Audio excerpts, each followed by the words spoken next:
അതെ, കൊടുങ്ങല്ലൂർ വാർത്തയുടെ page follow ചെയ്തിട്ടുണ്ടാ? ഒന്ന് കാണിച്ചു തരൂ.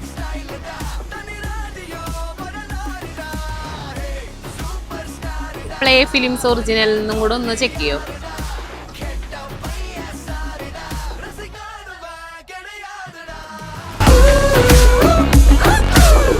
അൺലിമിറ്റഡ് ആയിട്ട് പെട്രോൾ അടിക്കാം. 30 സെക്കൻഡ് ടൈമർ ഞാനിപ്പോൾ ഓണാക്കും. അപ്പോൾ എവിടെ ഒഴിവുള്ളതെന്ന് വെച്ച് കഴിഞ്ഞാൽ അവിടെ പോയിട്ട് വേഗം പെട്രോൾ അടിച്ചു.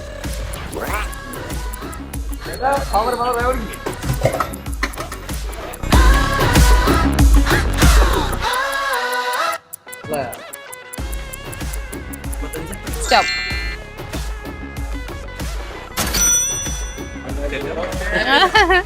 Okay, thank you. അപ്പൊ നാളത്തെ ഭാഗ്യശാലി നിങ്ങളും ആയേക്കാം. അതിനുവേണ്ടി പ്ലേ ഫിലിംസ് ഒറിജിനലിന്റെ പേജും കൊടുങ്ങല്ലൂർ വാർത്തയുടെ പേജും ഫോളോ ചെയ്തിട്ടില്ലേന്ന് ഉറപ്പുവരുത്തും.